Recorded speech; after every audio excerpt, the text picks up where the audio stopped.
तुला त्यातले अर्थच कळणार नाहीस, फक्त अनर्थ घेऊन येशील. मी मागे तुम्हाला केव्हा तरी सांगितलं असतं, एक प्रेम नगरीतलं मस्त महत्वाचं सांगतो, माझ्या जीवनातला अनुभव.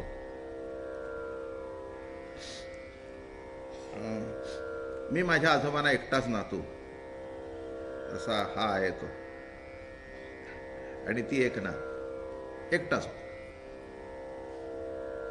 तेव्हा खूप प्रेम होतं माझ्या आजोबाचं. तसं प्रेम पुन्हा नाही भेटलं. खूप प्रेम.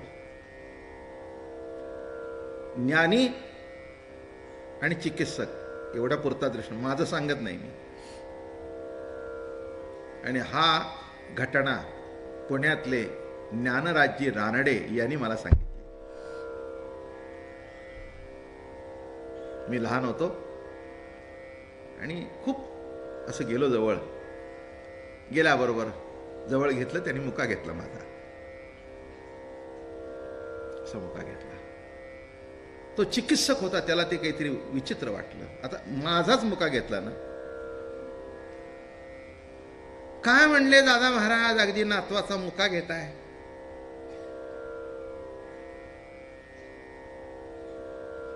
एवढा मोठा महात्मा, असे काय किंमत आहे यांची. ते म्हणाले, पंडित मुका नाही घेत, माझ्या नातवाच्या तोंडात मी माझी ज्ञानेश्वरी घालतोय.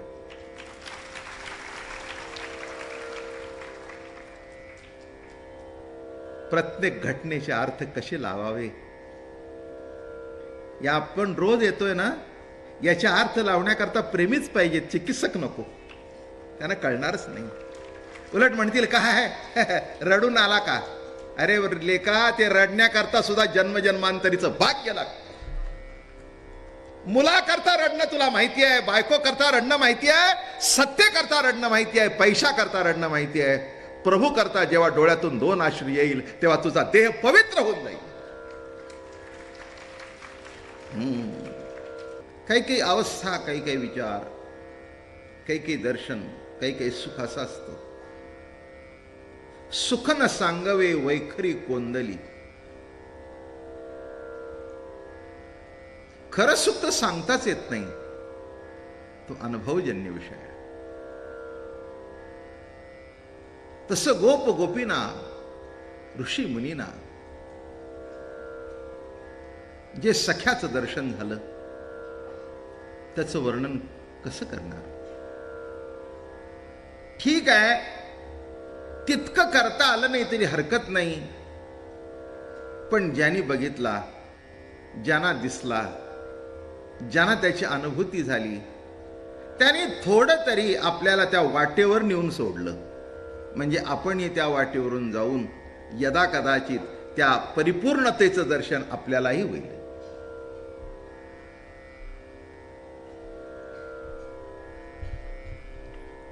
असं आहे. रस्त्यांचा नकाशा म्हणजे गावं नव्हेत, आणि रस्त्यांचा नकाशा म्हणजे रस्ते नव्हेत. काय म्हटलं? रस्त्यांचा नकाशा म्हणजे रस्ते नव्हेत. पण एक तरी घडतं ना, रस्ता तर चुकत नाही ना. कोणी सांगतं बा अमका रस्ता फारच सुंदर, बरोबर आहे, नकाशावर त्याची आखणी झालेली आहे, मान्य. पण शेवटी तिथे जाऊन जे दर्शन होतं ते अलौकिक आहे. तसं आमच्या संतांनी, प्रभूंनी जेवढं शब्द सामर्थ्य त्यांना दिलं, त्या शब्द सामर्थ्याच्या माध्यमातून तो कृष्ण तुमच्या घरात आणण्याचा प्रयत्न केला. आमचा येतो एक अल्प प्रयत्न.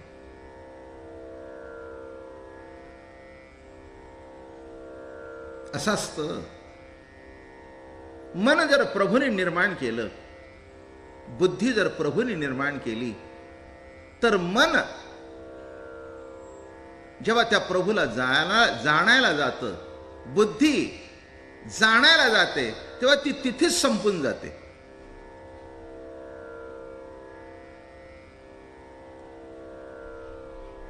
जलानी जलाला अर्घ्या द्यायच्या. बघितलं ना, मंजळीतून असं सोडतात. जलाची पूजा जलानी करतात. आता पूजा करताना ते जल त्या जलामध्ये टाकल्यानंतर त्या जलाशी एकरूप होऊन जातं, निराळ राहतच नाही. तसं वाणी त्या परमपदापर्यंत जेव्हा जाऊन पोचते तेव्हा ती वाणी वाणीच राहत नाही, ती प्रभुरूप होऊन जाते. तरी पण एक रस्त्याचा नकाशा म्हणजेच ही प्रवचन, त्याच्यापेक्षा दुसरं काही नाही आहे. ते म्हणाल, बाबा महाराज तुम्ही नकाशा कशावरून काढला? मी कुठे काढतो? हे काय नकाशा माझ्या समोर आहे. फक्त एक आहे का, एक तुम्हाला सांगू का, नकाशा सुद्धा वाचता आला पाहिजे. नाहीतर नकाशावर एक गाव 4 ठिकाणी असतं, तेव्हा आपलं गाव कोणत्या ठिकाणी आहे हेही कळावं लागतं, नाही का? एक गाव पुष्कळ ठिकाणी आहे.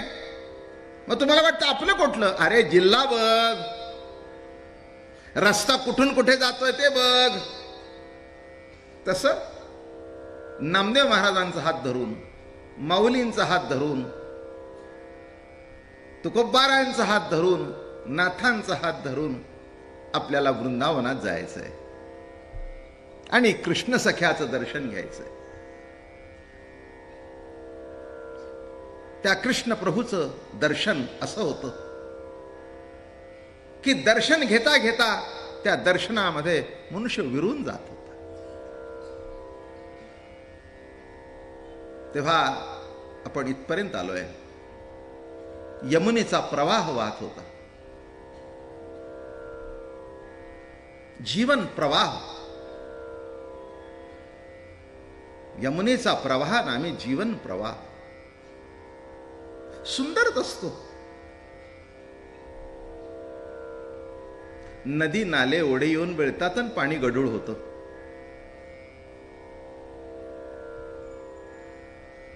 नदी येते, नाले येतात, गावचं गटर सुद्धा येतं, पाणी गढूळ होऊन जातं.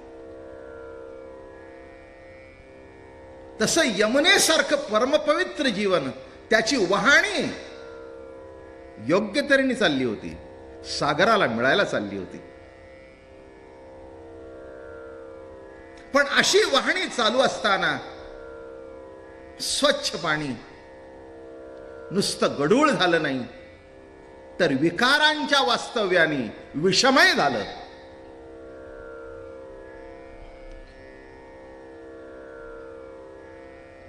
गढूळ पाणी तुरटी फिरवल्यानंतर त्यातला गाळ खाली बसतो.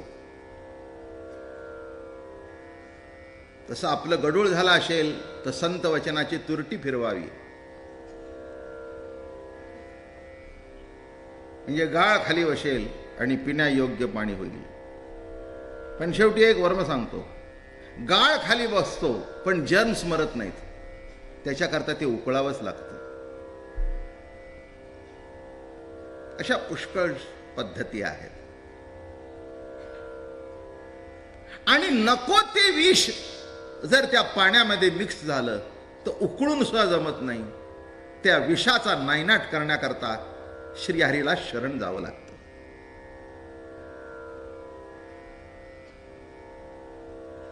नाही का? काही काही वेळेला आपल्या चित्तामध्ये, आपल्या बुद्धीमध्ये इतके विकार निर्माण होतात. मला सांगा, लहान बाळ पहिल्यांदा बोलायला शिकतं आई, आणि तुझ्या पुढे कळलं, पुढे काय झालं? झालं ना, आई म्हणता म्हणता काय जोडलं पुढे मागे, एवढं जोडल्यावर शिवी झाली. मी काय सांगतोय, पहिल्यांदा आई शिकलं, पण त्या आईमध्ये केव्हा नको ते विष पेरलं गेलं, तेव्हा आईच्या नावाने शिवी देऊ लागला, बापाच्या नावाने शिवी देऊ लागला. तुम्ही शिव्याचं संशोधन कराल तर पुष्कळ होईल. कुत्र्यावरून शिव्या, गाढवावरून शिव्या, बाईवरून शिव्या, बोवावरून शिव्या, डुकरावरून शिव्या, बहिणीवरून शिव्या. तुम्ही घरी जाऊन विचार करा, अभ्यास असेल तर लिहून काढा. आणि अगदी खोलवर संशोधन केलं तर डॉक्टरेट सुद्धा मिळेल. मी अतिशयोक्ती सांगत नाही. फार दिवस झाले, मला वाटतं 15-20 वर्ष झाली, एका पेपरमध्ये हे लेख आला होता याच्यावर की किती प्रकारच्या शिव्या आहेत आणि कशा कशा पद्धतीने दिल्या जातात. असो, तेव्हा काय सांगितलं मी की मूळची आई पवित्रच आहे, पण नको ते विष, नको ती प्रतिती, नको ते शब्द, नको ते विचार त्याला जोडले की आई सुद्धा शिवी झाली. म्हणून यमुनेचा प्रवाह अत्यंत शुद्ध, अत्यंत पवित्र, पण एका तोंडाचा नाग नाही तर 100 तोंडाचा कालिया तेथे येऊन राहिला. आपल्यातले कालिया किती तोंडाचे आहेत ते एकांतात बसान लिहून काढा, दाखवू नका कोणाला.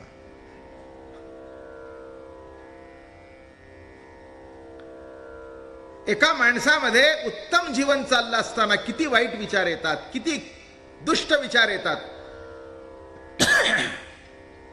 ते सगळे प्रवचनाचे माझ्यासकट तुम्ही बसलेला, सांगू नका पण खोटं बोलू नका, मनातल्या मनात उत्तर द्या. असं एकाला सुद्धा वाटलं नाही का कधी की याला मारू नये म्हणून? नाही कळलं? सांगतो. एखादा वैरी तुमचा भेटला, भांडण झालं, वाटतं ना त्यावेळेला की याचा खून करावा म्हणून? करत नाही हा भाग निराळा, केला नाही हा भाग निराळा, पण वाटलं नाही असं म्हणता का? वाटतच. एखादा मनुष्य जेव्हा आपल्याला नको तेवढा त्रास देतो तेव्हा असं वाटतं याला असं जावा, याचा गळा दाबावा, नाहीचा करा, वाटतच का नाही? मग आता मला सांगा, वाटत नाही असं म्हणूच नका तुम्ही मला सांगू नका माझ्या मग जिवंतपणा नाही तो. सज्जन असू दे, संत असू दे, महात्मा असू दे, कोणी असू दे, एक लक्षात घ्या, जेव्हा संत म्हणतात वाईट विचार काढून टाका, तेव्हा वाईट विचार काय हे माहितीच आहेत ना? माहिती नाही असं म्हणता का? चांगला विचाराच्या बरोबर समविषमत्व हे जीवन आहे. चांगला आणि वाईट हा जीवनाचा भाग आहे. आणि एक सांगतो, वाईट सुद्धा कळावंच लागतं, तेव्हा चांगलं हातात पडतं. एखाद्या नको त्याच्या घरात जन्म झाला तर त्यांना शिवी ही शिवी वाटतच नाही. It's a friendly language.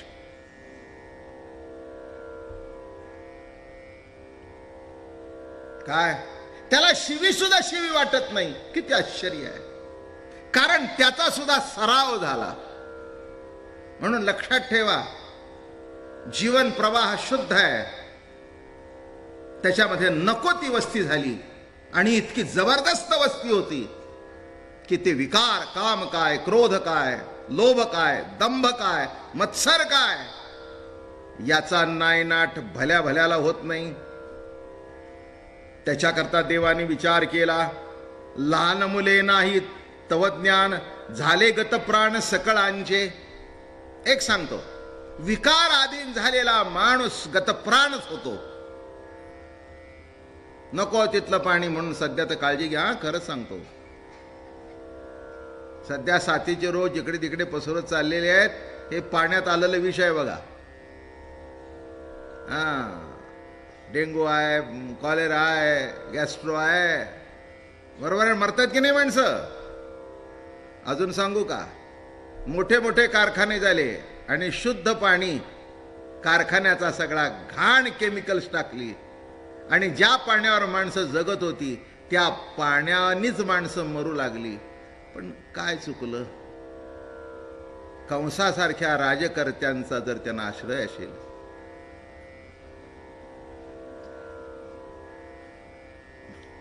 काही चुकीचं बोललो मी नाही का? कुणाला माहिती नाही, कुणाला माहिती नाही की नवीन नदी दूषित होते, पण शेवटी कुठेतरी माणसं नको त्याला बळी पडतात. पण लक्षात येत नाही, आज दुसऱ्याचा बळी पडता पडता एक दिवस आपलाही येईल, आपलाही होईल. हे लक्षात घ्या. इतकं शुद्ध नदीचं पाणी संपलं. नको ती केमिकल्स आली, नको ते विष आलं. हे वास्तव्य सांगितलं. पण शेवटी जीवन प्रवाहाची नदी, त्याच्यामध्ये जे विकार निर्माण होतात ते त्या विकाराचं हे दर्शन आहे. मला सांगा, माणसं नदीमध्ये विष सोडतायत, मोठ्या मोठ्या फॅक्टरी सोडतायत, त्याचं कुणाला काही वाटू नाही? का वाटू नाही? विकाराचं अधिपत्य त्याच्यावर आहे.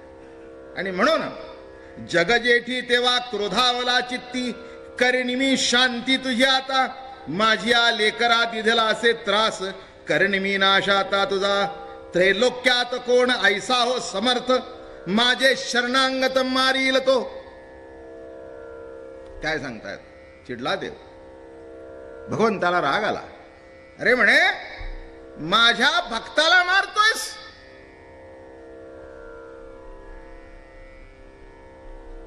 काही माणसं शंका काढतात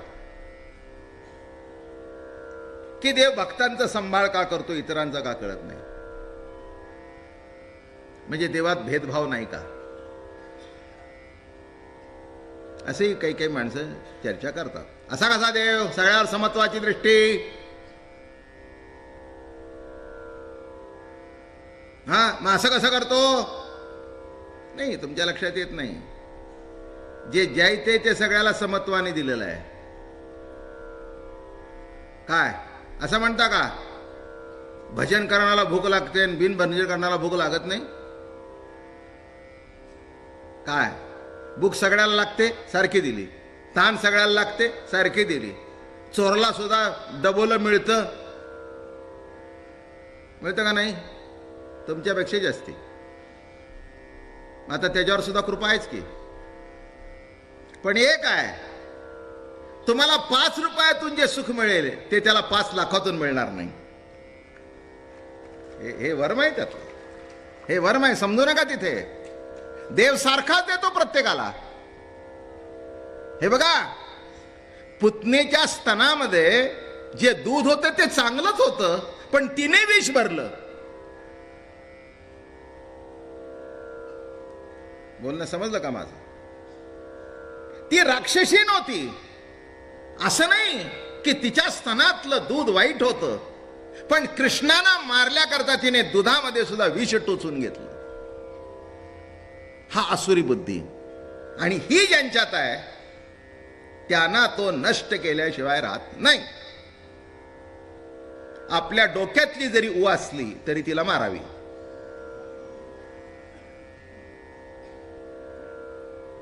का माझ्या डोक्यातली आहे, कशी मारू? ठेव जतन करून. काय नीट समजलं? एक बाई म्हणली, मी कधी हत्या केली नाही, माझ्या डोक्यातली ऊ आहे. आता याला काय करू मी? मग कालांतराने असं दिसलं की तिच्या अंगावर असे लाईनीच्या लाईनी दिसू लागल्या. माझ्या अंगावरची आहे, कशी मारू? अरे तुझ्या जरी अंगावरची असली तरी ती ऊ आहे, हाण. माझं म्हणणं कळलं का? हे विसरू नका, नाही तर उगीच भलत्या सलत्याची जोपासना कराल. काय, आपली मुलं बाळा जरी असली तरी चुकल्यावर हाणल्याशिवाय सोडू नाही, बरं का? नको तिथे पोटाशी घालाल तर तुमचं पोट पाण्याची व्यवस्था संपून जाईल. जे आहे तिथे बोलायलाच पाहिजे. तसं देवानी सगळ्यांना समानत्वाती दिलं. एक सांगू का? 4 मुलं आहेत आईला, 4नाही बापानी वाटणी सारखी दिली. पण त्याच्यातला एक असा होता, रोज ऑफिसमध्ये जाताना जागा निराळ्या घेऊन दिल्या, भांडण नको म्हणून. फ्लॅट निराळे घेऊन दिले, भांडी कुंडी सगळी निराळे दिली, आणखीन वर लाख 2-2 लाख दिले. सगळ्यांना समान दिलं. यांनी आपला फ्लॅट घेऊन राहिले. चौघही घराजवळच होते, केव्हाही भेटता यावं म्हणून. पण त्यातले 3 केव्हा तरी भेटत होते. आणि एक रोज ऑफिसला जाताना आई वडिलाकरता डबा आणून ठेवायचा, दर्शन घ्यायचा, निघून जायचा. भक्त कळला का आणि अभक्त कळले का सांगायची गरज आहे का? संपलं, खलास. ज्यांनी समानतेने वाटणी केली, मी काय सांगतोय तुमच्या प्रश्नाचं उत्तर, देव सगळा मग सगळं असं भक्ताला का? भक्ताचा अर्थ असा आहे, त्यांनी दिलं पण तूही तुझं इमान चुकू नकोस ना. पुढचं सांगतो, ते कळण्याकरता बुद्धी दिलेली आहे का नाही दिली? जरूर दिलेली आहे. मग त्यांनी कळत नाही का प्रभूने काय दिलंय? आता तुम्ही जर म्हणायला लागला देव नाही, काय बापाने केलं? अरे तुला बापाने दिलं ना, दिलं नाही तर कोणाला देणार होते असं म्हणतोस? असं म्हणतोस? काही द्यायला माणसं कमी आहेत का? सध्या तर इतके लाखो कुटुंब वाया गेलेली आहेत, त्यांच्यापेक्षा दिलं, त्यांना दिलं तो पुण्य तरी लावेल. द्यायला काय तोटा आहे? आज तुमच्या जवळ जेवढं आहे तेवढं दिलं तरी कमी पडणार आहे, इतकी परिस्थिती वाईट आहे. मग तुला का दिलं? मग लक्षात आलं ना, समानतेने सगळ्याला दिलं बरं का, पण भक्ताला का सांभाळतो? कारण तो देवाला सोडून नाही. माझं म्हणणं नीट लक्षात घ्या, पुन्हा याच्यावर चर्चा, कारण इथे प्रश्न निघतात. त्रैलोक्यात कोण ऐसाय समर्थ, माझ्या शरणांगता मारील तो. जो मला शरण आला त्याला कोण मारील? म्हणून पुन्हा एकदा नवीन मुद्दा सांगतो. सगळे माणसं म्हणतात प्रारब्धानुसार, संचित क्रियमानुसार होतं. असू दे तुमचं प्रारब्ध तुमच्याजवळ, पण देवाला जे शरण गेले त्याचं प्रारब्ध सुद्धा पालटलं जातं. हा भक्तिशास्त्रातला सिद्धांत आहे. म्हणून इथे काय सांगते गीता? मला शरण ये. मला शरण आल्यानंतर प्रारब्ध पालटलं, पालटत. लक्षात ठेवा, पालटायलाच पाहिजे. एक सांगू, मी जरी गरीब असलो तरी माझा नवरा श्रीमंत आहे ना.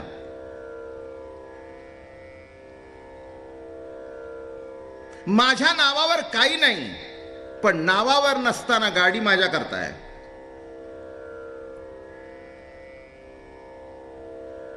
काय हो, माझ्या मिस्टरांनी मलाही गाडी घेऊन दिली. ते म्हणले मुगीच तुझं माझ्यात गडबड नको, तुला जायचं तू जा. अर्थ कळला का? गाडी त्याची बसतेही, गाडीचा टॅक्स भरतो तो, वापरतेही. किती गंमत आहे हा. त्या बाईने काय केलं? काही केलं नाही, त्याला शरण गेली. त्याला शरण गेल्याबरोबर तो तिची किती काळजी घेतो. तिला जरा सुद्धा त्रास होऊ नये, तिला जरा सुद्धा उपाधी होऊ नये, तिला सांभाळ. साधा नवरा आपल्या बायकोला सांभाळतो, मग कृष्ण सखा आपल्या भक्ताला किती सांभाळत असेल. त्या बाईची जशी आपल्या पतीवर श्रद्धा आहे, तसं परमात्मा, कृष्ण परमात्मा, त्याच्यावर जर तेवढी श्रद्धा ठेवली तर तुमच्याही वेळेला उपयोगी पडेल आणि पडतो. हा माझा अनुभव आहे. आणखीन काय सांगू? आणखीन काय सांगू तुम्हाला? बाकीचं कशाला? मी काय आता काय 70व्या वर्षी दुसऱ्याचे अनुभव सांगणार आहे काय? बरं का, 70 वर्षाचा काळ गेलेला आहे, सुखदुःखाचे अनुभव सगळे बघितलेले आहेत, रोज बघतोय. दुसऱ्याचा कशाला अनुभव सांगू? जीवनामध्ये अनेक प्रसंग आले, पण त्या प्रसंगामध्ये प्रभू येऊन पाठीशी उभा राहिला. काय पाहिजे? काय पाहिजे हे लक्षात घ्या, विसरू नका कधी. म्हणून याचे उलटे अर्थ काढू नका की समान दृष्टी देवाची आहे तर भक्तालाच का सांभाळतो. नाही आहे. अजून एक सांगतो, मागे सांगितलेलं आहे, प्रेम हा वन वे ट्रॅफिक नाही.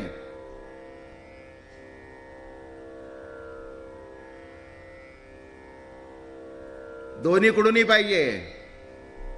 मुलाने बापावर प्रेम करायला पाहिजे, बापाने मुलावर प्रेम करायला पाहिजे. एकांगी कोणताच ट्रॅफिक चालत नाही. लक्षात ठेवा. तसंच भक्तीचं आहे. त्यांनी द्यायचं ते समान, त्यांनी सगळं तुम्हाला बरोबर दिलं. पण इथे स्फुरताती दंड कापती आधर, उठला सत्वर जगदीश, कळंबाचे वृक्षी देव चढतसे, पितांबर सोगे खोवी आले, जगद्गुरु तेव्हा पुष्पपाळा काढी टाकीत असे उडी. आणि तो काल तुम्हाला सांगितलं, खेळ करताना चेंडू उडाला, उडाल्यावर आता निमित्त पाहिजे होतं काहीतरी, आणि उडी मारली. त्या कालिया डोगामध्ये माणसं आजूबाजूला जात नव्हती. काल सांगितलं थोडक्यात की विष एवढं त्याच्यातून हवा बाहेर पडत होती की त्या विषाच्या दर्पामुळे सबंध झाडं जळून गेली होती. पण इथे हे बघा, गोपाळांना काय कळणार हा कोण आहे? सर्व रूपाने तो नटलेला होता, त्याला काय त्रास देतो? ऍसिड दुसऱ्याला भासतं का? ऍसिड ऍसिडला भासतं काय? गॅसने गॅस पोळला असं कळलं का? गॅसने तुमचा हात पोळला म्हणून ती नक्षी असते तुमच्या हातावर, असते ना. ज्या बाईच्या हातावर नक्षी आहे तिने समजावं स्वयंपाक करते. तुम्ही का उगीच हसता काय? म्हणजे माणसं सुद्धा, म्हणजे तुम्हाला असं वाटलं का मी म्हणतोय की ज्याच्या हातावर नाही ती नक्कीच करत नाही? असं थोडासा विनोद असला म्हणजे बरं, तुम्हालाही बरं वाटतं ऐकायला. घाली तसे वेडे दिसत असे जळी, अकांत सकळी मांडियेला. आणि काल सांगितलं, सगळ्यांच्या डोळ्याला धार लागले. अरे कृष्ण सख्या, आता तुला कुठे रे पाहू? प्रभू कुठे पाहू तुला? असं प्रेम, असं सुख, असे शब्द. काय मंडळी,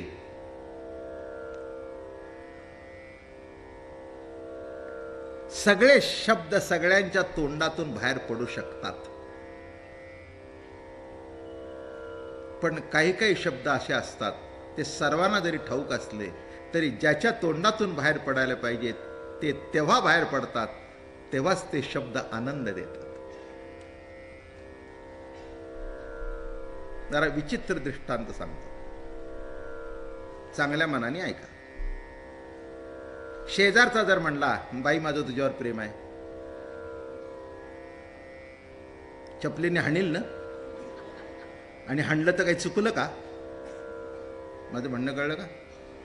तो म्हणला एवढं मारायला काय झालं? मी काय तुम्हाला म्हटलं का? शिवाय दिल्या का? मी म्हटलं ना प्रेम आहे.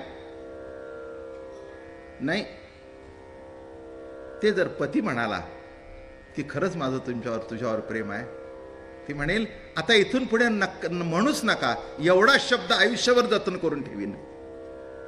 काय म्हटलं मी? जे शब्द ज्याच्या तोंडातून यायला पाहिजे त्याच्या तोंडातून आले तर ते शोभून दिसतात, नकोच्या तोंडातून आले तर ते शब्द शिवी होते. शिवी होते, शिवी झाली त्या बाई करता, त्या बाईची नालस्ती झाली. लक्षात घ्या. तसं इथे सुद्धा गोपाळांच्या डोळ्याला धारा लागल्या. काल सांगितलं प्रवचन सुटता सुटता, अरे कोण कोणाकरता रडतो? दांभिकपणाने रडणारे खूप आहेत. कोण रडतो कुणाकरता?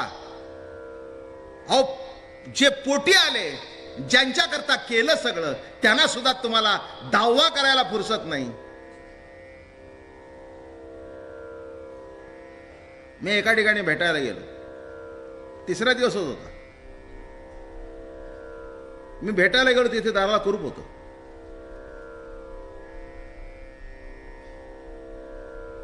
मग आता म्हटलं गेले तर मग संध्याकाळी रात्री फोन केला, म्हटलं मी येऊन गेलो.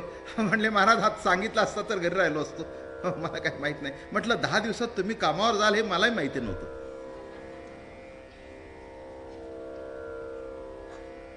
माझं म्हणणं कळलं का? ज्या काळामध्ये आई बापा करता 2 दिवस सुद्धा रडायला फुरसत नाही. कोण कोणाकरता रडतो? कोणाला रडायला फुरसत नाही. कृष्ण सख्या करता सगळं गोकुळ रडू लागलं.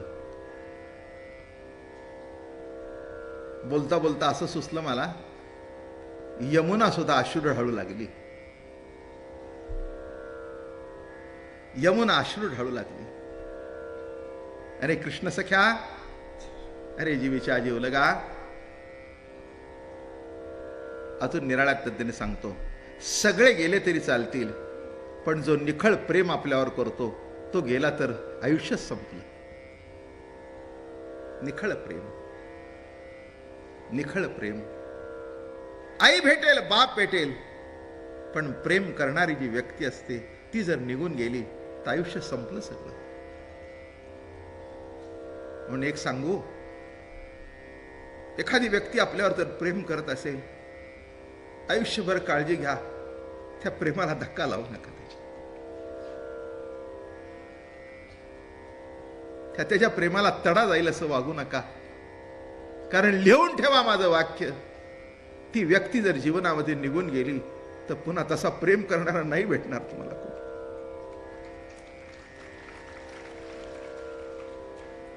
तुम्हाला पैसे देणारा भेटेल, तुम्हाला कपडे देणारा भेटेल, हॉस्पिटलचं बिल भरणारा भेटेल, पण निखळ प्रेम करणारा जर निघून गेला तर ती उणीव कुठेही भरून निघणार नाही. म्हणून जी माणसं आपल्यावर प्रेम करतात, आपल्या परीने प्रेम तितकंच करण्याचा होईल ते.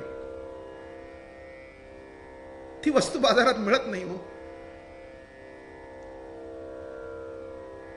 पडद्यावर प्रेम पाहायला मिळतं, पण प्रत्यक्ष आपल्यावर एखादी जेव्हा व्यक्ती जेव्हा फाड प्रेम करते, ती निघून गेल्यानंतर नाही भेटत कोणी. मला एक गोष्ट आठवते, आमच्याकडे एक व्यक्ती येत होती, खूप जीव होता माझ्यावर, खरंच प्रेम होतं, रमाबाई भागवत म्हणून. लहान होतो मी, महाराजांचा नातू म्हणून खूप प्रेम त्या बाईचं. 10 वर्षाचा मी होतो, सद्गुरू दादा महाराज समाधीस्थ झाले. ऐका हा शब्द. आणि मी बसलो होतो त्यांच्याजवळ. आजीसारखी बाई माझ्या ती, पण दादा महाराजांचा नातू म्हणून खूप प्रेम, खूपच जीव. बसलो होतो, त्यांचे डोळे भरून आले. मला म्हणाले, बाबा महाराज, बाबा महाराज, एक सांगू?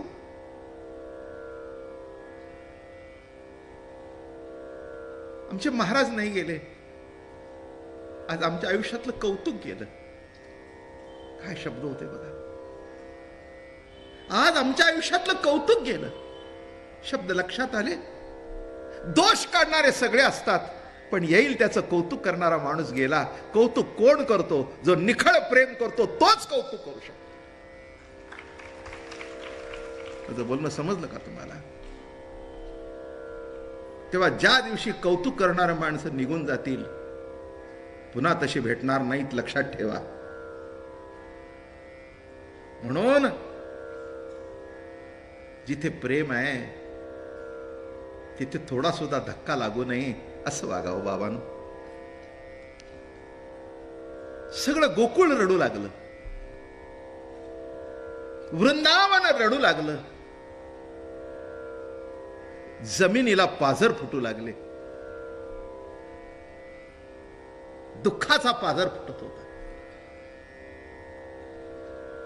तुझं वाचून आम्ही सर्व दीन, न जाऊ येथून गोकुळासी, वियोग तेव्हा पक्षी रडिताती. काय लिहितायत बघा. अहो, पक्षी सुद्धा रडू लागले. किती अवघड आहे नाही? आत्ताच सांगितलं कोण कोणाकरता रडतो. पक्ष्यांनी रडावं? हो, रडणारच. पक्ष्यांचा अंतरात्मा तो होता, जीवाचा जीव तो होता. वियोगे तेव्हा पक्षी रडताती, आता कृष्णमूर्ती कैची आम्हा. आता आम्हाला तो कृष्ण सखा केव्हा भेटेल? अरे सख्या, प्रभू राया, जीवीच्या जीव लगा.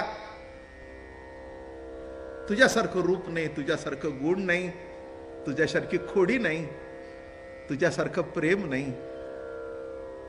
आणि तुझ्या दर्शनाने जे समाधान झालं तसं समाधान जगात रे कुठे नाही सख्या. सगळे कासावीस झाले.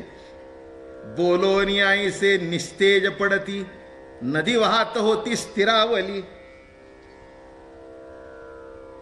निस्तेज पडले.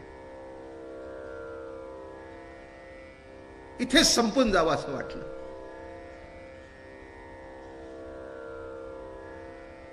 कुणीतरी जीव लावणारा असतं तेव्हा जगण्याचा अर्थ असतो, नाही तर काय जगणं. मेल्यासारखं जगायचं. काही काही माणसं जिवंतपणे मरतात आणि काही काही माणसं मेली तरी जिवंत असतात. मेली तरी जिवंत असतात. त्यांच्या प्रेमाने, त्यांच्या भक्तीने, त्यांच्या कर्तृत्वाने, त्यांच्या नेतृत्वाने, त्यांच्या अस्तित्वाने. असं असतं. काहींच्या मरणाची वाट आपण बघतो आणि काहींच्या बाबतीत असं वाटतं तो दिवसच आपल्या बाबतीत येऊ नये. निखळ प्रेम. असं वाटलं नव्हतं की कृष्ण सखा मला कधी सोडून जाईल. असं नव्हतं वाटलं. असं नव्हतं वाटलं. नामा म्हणे होती दुश्चिन्ह बहुत, गोकुळ समस्त विचराती. यशोदा व्याकुळ झाली से प्राणे, सुखी असो ताने वना माझी. बातमी पोचली, दुश्चिन्ह होऊ लागली. अरे का कुत्री ओरडू लागली. वातावरण भयानक दिसू लागलं. भेसूर वातावरण दिसू लागलं. सुखी असे ताने वना माझी. आता वनामध्ये गेलेला कृष्ण सखा सुखी असेल ना, सुखी असेल ना. उठती तिडकी स्तना माझी फार, लव तसे नेत्र वेळोवेळा. लहान होता कृष्ण सखा, 5 वर्षाचा होता, अंगावर पीत होता. स्तनाला तिडकी लागली. असं वाटलं केव्हा साठलेला पाना पाजू. पाना काही सगळ्यांना पाजता येतो नाही बाबा. तो पाना पिण्याकरता पोटी यावं लागतं, नाही का. पाना पिण्याचा अधिकार फक्त बाळाचा असतो, तसं प्रभूचं प्रेम भोगण्याचा अधिकार फक्त भक्ताचाच असतो. हो, एक वर्म सांगतो. देहाचा अधिकारी पती आहे, पण पाहण्याचा अधिकारी मुलगा आहे. शब्द कळलं का माझे? देहाचा अधिकारी पती आहे, तो तिचा उपभोग घेऊ शकतो. हो, पाहिजे तसा घेऊ शकतो, हक्काने घेऊ शकतो, बळजबरी करू शकतो, प्रेमाने घेऊ शकतो. पण पान्हा प्यायचा असेल तर पोटीच यावं लागतं.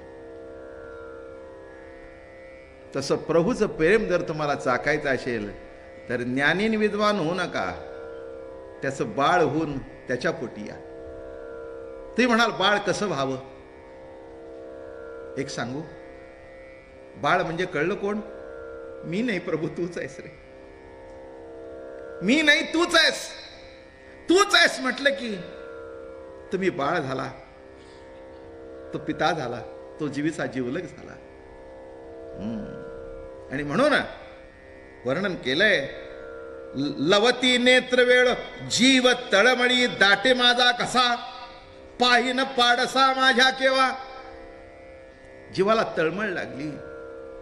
तळमळी चित्त दर्शनाची आशा, तळमळी चित्त दर्शनाची आशा.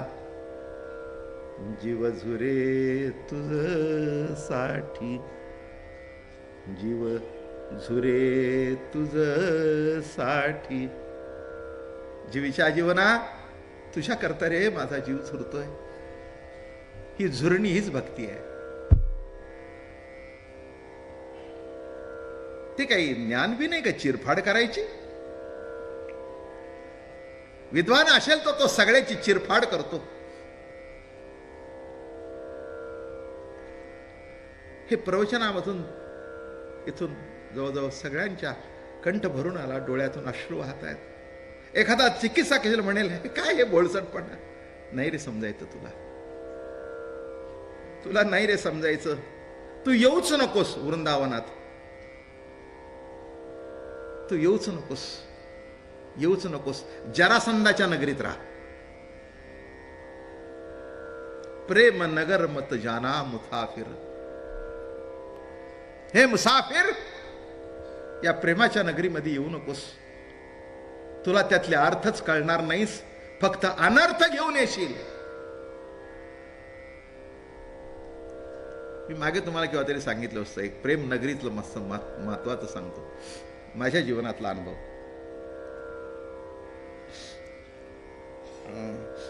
मी माझ्या आजोबांना एकटाच नातू, असा हा आहे तो, आणि ती एक ना एकटाच. तेव्हा खूप प्रेम होतं माझ्या आजोबाचं. तसं प्रेम पुन्हा नाही भेटलं. खूप प्रेम. ज्ञानी आणि चिकित्सक एवढ्या पुरता दृष्टी माझं सांगत नाही मी. आणि हा घटना पुण्यातले ज्ञानराजजी रानडे यांनी मला सांगितली. मी लहान होतो आणि खूप असं गेलो जवळ. गेल्याबरोबर जवळ घेतलं, त्यांनी मुका घेतला माझा, असा मुका घेतला. तो चिकित्सक होता, त्याला ते काहीतरी विचित्र वाटलं. आता माझाच मुका घेतला ना. काय म्हणले दादा महाराज, अगदी नातवाचा मुका घेताय.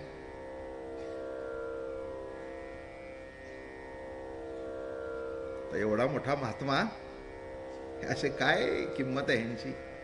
ते म्हणाले,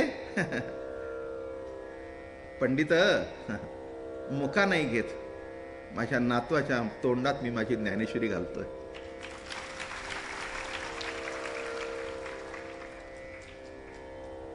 प्रत्येक घटनेचे अर्थ कसे लावावे, या आपण रोज येतोय ना, याचे अर्थ लावण्याकरता प्रेमीच पाहिजे, चिकित्सक नको. त्यांना कळणारच नाही. उलट म्हणतील काय रडून आला का. अरे लेका, ते रडण्याकरता सुद्धा जन्मजन्मांतरीचं भाग्य लागतं. मुलाकरता रडणं तुला माहिती आहे, बायको करता रडणं माहिती आहे, सत्य करता रडणं माहिती आहे, पैसा करता रडणं माहिती आहे. प्रभू करता जेव्हा डोळ्यातून 2 अश्रू येईल, तेव्हा तुझा देह पवित्र होऊन जाईल. नाम आठविता सद्गदित कंठी, प्रेम वाढे पोटी ऐसे करी. रोमांच जीवन आनंदाश्रू नेत्री, आणि अष्टांग ही गात्री प्रेम तुझे. सर्व ही शरीर वेचो या कीर्तनी, आणि गाऊ निशिदिनी नाम तुझे. काय लिहितायत बघा. सद्गदित कंठ हो प्रभू, तुझं नाव घेतल्याबरोबर कंठ भरून यावं, अंग भरून यावं, रोमांच उठावे. हे केव्हा उठतं, जेव्हा त्या व्यक्तीशी आपला संबंध आहे असा संबंध निर्माण होतो, तेव्हा ही अवस्था अष्टसात्विक भाव निर्माण होतात. सोपं नाही आहे. तुमच्या डोळ्यातून 2 अश्रू येत असतील, आले असतील, तर समजावं देवाने आपल्यावर कृपा केली. देह पवित्र होतो बाबा. हे अश्रू दुःखाचे नाहीत, हे कुणा करता नाहीत. प्रभूची कथा ऐकत असताना जे अष्टसात्विक भाव निर्माण झाले, तेच डोळ्या वाटे पाझरू लागले. अजून सांगू, जी बादली भरलेली असते तिच्यातूनच पाणी खाली सांडतं. जी बादली भरलेलीच नाही, भरायच्या पूर्वीच अहंकाराचं भोग ज्या बादलीला खाली पडलंय,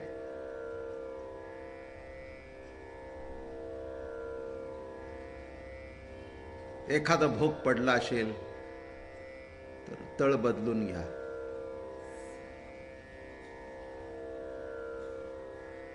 समजलं? तळ बदलून घ्या, पण बादलीतून पाणी सांडू द्या. 2 अश्रू का होईना, प्रभू करता ओसंडून जाऊ द्या, वाहू द्या. गोकुळीचे जन निघाले सकळ, पाहता ती गोपाळ वना माझी. कालिंदीचे तिरी पडिले सकळ, पाहोन्या कोल्हाळ करिता ती. कपाळ पिटिती यशोदा रोहिणी, आता चक्रपाणी कैचा आम्हा. काय गोड लिहिताय. आता चक्रपाणी आम्हाला केव्हा भेटेल, केव्हा भेटणार. कृष्ण सख्या, अरे या जन्मी भेटण्याकरता लाखो जन्म घेतले आणि आता पुन्हा केव्हा भेटणार. आता येईल म्हणून गेला वेळू काला विला. विराणीच आहे माऊलींची. आता येईल म्हणून गेला. आता येतो म्हणून त्याचं सुरुवात अशी आहे. सुख शेजारी असता कळी झाली ओ पाहता. आता येईल म्हणून गेला वेळू का हो लाविला. तसं सगळ्यांना अतिशय दुःख झालं. धाव धाव कृष्णा दावी रे वदन, पाजू आता पान्हा कोणा लागी. मैया म्हणते कुणाला रे पान्हा पाजू, कुणाला पाजू. सख्या, पान्हा कुणालाही पाजता येत नाही. एक सांगू का, अन्नदान कोणालाही करता येतं. मी एकच शब्द सांगितलाय, विसरू नका. तो अधिकार पतीचाही नाही, तो अधिकार कोणाचाही नाही, फक्त पोट्या आलेल्या बाळाचाच अधिकार आहे. तसा हा प्रेम पाना पिण्याचा अधिकार सुद्धा जपी नाही, तपी नाही, योगी नाही, ज्ञानी नाही, भक्तच. अभंग सांगू का. भक्ती प्रेम सुख नेणवे आणि का, पंडित वाचका ज्ञानियाशी. आत्मनिष्ठ जरी झाले जीवन मुक्त, तरी भक्ती प्रेम सुख दुर्लभ त्या केव्हा मिळेल. तुका म्हणे कृपा करील नारायण, केव्हा मिळेल. तुका म्हणे कृपा करील नारायण, तरीच हे वर्म पडे ठाया. नारायणाने कृपा करावी लागते. भक्ती प्रेम सुख नेणवे आणि का, नेणवे आणि का. पंडित वाचका ज्ञानियासी नाही. त्याच्याकरता तुम्ही भक्त झाला की समजावं आज आपला प्रभूच्या पोटी जन्म झाला. असो तुझी या कौतुके कंठिमी संसार, जळते अंतर तुझसाठी. कोणावरी आता घालू अलंकार, बुडाले हे घर माझे आता. अरे प्रभू, अरे कृष्णा, तू वनात गेला असताना की नाही, तुझ्या करता मी घरी जगत होते.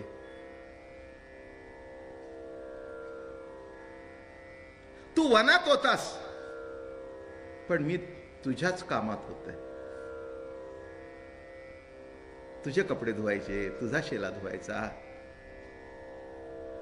तुझ्या करता सुंदर लोणी काढून ठेवायचं, आल्या आल्या तुझ्या नाश्त्याची तयारी करायची.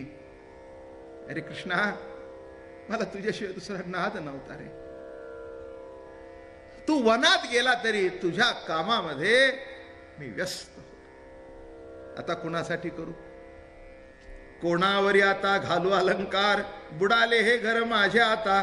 नामा म्हणे शोके जाऊ पाहे प्राण, सकळांचे जीवन कृष्णनाथ. आणि ही अवस्था यशोदेचीच नव्हती, तर गोकुळातील सगळ्यांचीच होती. नंद म्हणे माझे बुडाले जहाज, अभाग्यासी मज कृष्ण कैचा. वडिलाला अतिशय दुःख झालं. नंद बाबाला तर कळे ना. ते म्हणाले माझं जहाज बुडलं, आता काय करू. अतिशय दुःखाने व्याकुळ झाले. काय माझे तप संपूर्ण सरले, म्हणून बुडाले ताने माझे. काय माझं तप संपलं, म्हणून माझ्या बाळावर हा प्रसंग आला. आईचं हृदय आणि बापाचं हृदय असं काही निराळं नसतं, मला तरी कधी वाटत नाही बाबा. आईचं हृदय जसं कोमल असतं तसंच बापाचं असतं. उगीचच या कोणी कोणी कोणी कोणी त्याच्यामध्ये भेद केला. आई थोर तुझे उपकार, आणि बापाचं काय. मूर्ख.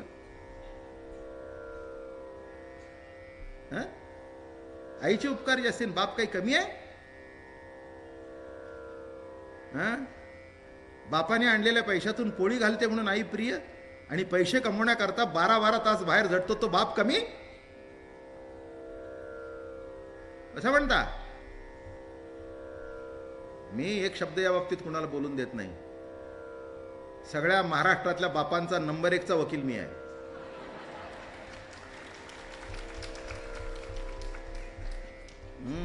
असं कोणी बोललं तर फाडून खातो. एक लक्षात घ्या, आईची स्तुती केलेली मला काही वाईट वाटत नाही. माझ्या आईवर माझं प्रेम होतं. मला माहिती आई काही आहे, पण बाप सुद्धा मला माहिती आहे, कारण मी बाप आहे. काही वेळेला असं घडतं, एखाद्याला बाप व्यसनी बिसनी असेल आणि ती आई चांगली असेल तर ती आईच बरी वाटते, बाप वाईट वाटतो. तसं नसतं ते, तसं नसतं ते, तसं नसतं. असं पुष्कळ सांगण्यासारखं आहे. आता फाटा फोडत नाही. चिंतने वाकुळ पिटी वक्षस्थळ, दावा रे सावळा प्राण माझा, आलिया तित त्रास दवडील म्हणून बुडाले बाळ माझे. प्रातकाळ पाहू कोणाचे मी मुख, येतोन्या सुख नाही नाही. नंद म्हणाला, आता सकाळी उठल्यावर कोणाचं तोंड पाहू, कुणाचं तोंड पाहू? अहो काय झालं नंद बाबा, कृष्णाच्या जन्मापूर्वी उठले की नारायणाच्या दर्शनाला जायचे.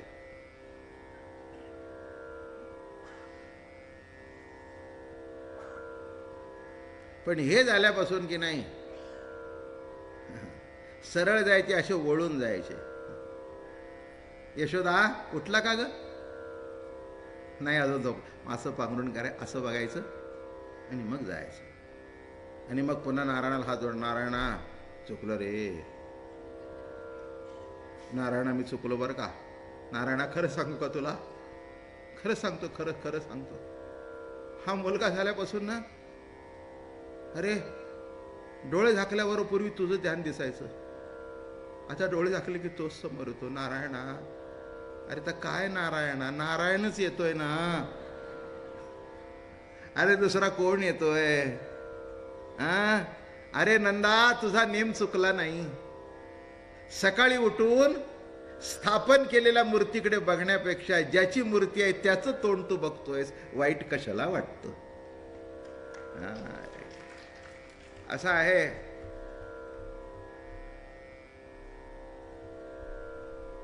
जेव्हा सांगतो ना मी, तेव्हा मला समोर दिसतं, ते बघून सांगतो. असंच आहे. असं समोर डोळे झाकले की ते दिसतं आणि मग असं वाटतं आता आपण गोकुळात जावं. काही काही वेळेला असं वाटतं पुष्कळ झाला, आता कृष्ण बघता बघता इथेच जीवन थांबवा.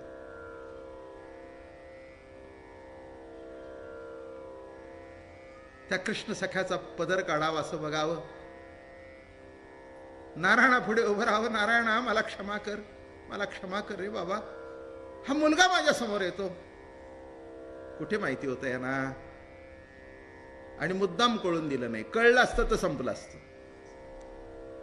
कळलं असतं तर संपलं असतं, पण कळूनच दिलं नाही.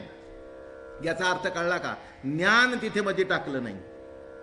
जे होतं ते नुसता प्रेमाचा पाझर होता.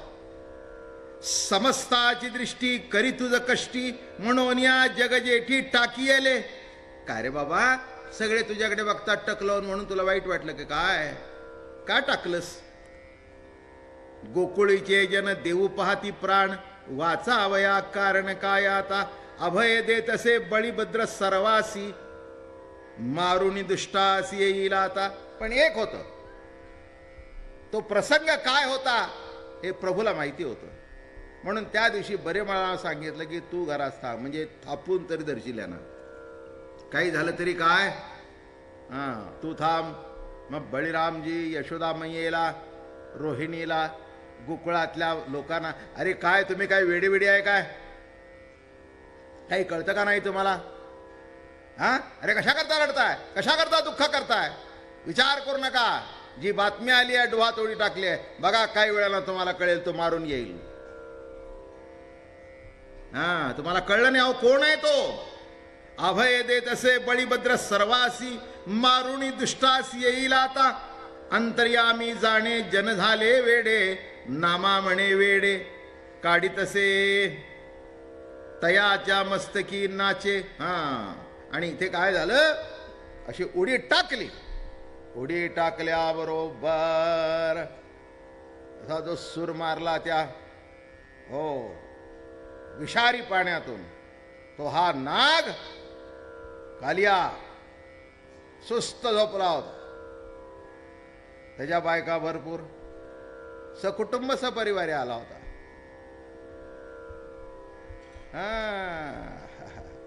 दुर्गुण सकुटुंब सपरिवारी येतो. एक दुर्गुण लागला की त्याच्या मागोमाग सगळे आलेच. म्हणून पहिल्यांदाच काळजी करावी की पहिला दुर्गुण घरात येऊन देऊ नये.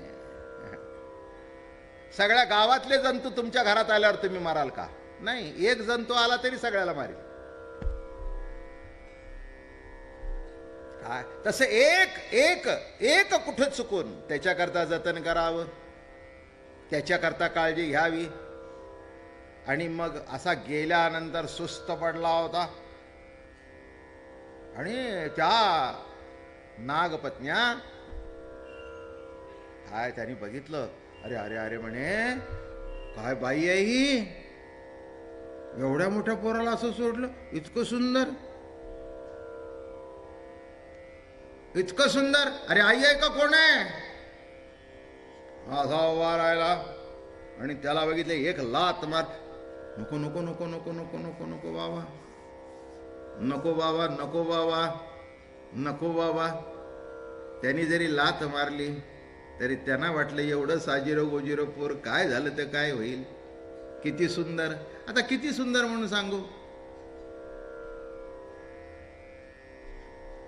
म्हणून जो पांडुरंगाचा अभंग आहे ना, आपण गात होतो, तो काय सुंदर आहे ते सांगितलं नाही, फक्त सुंदरापासून सुरुवात केली. सुंदर ते ध्यान उभे विटेवरी.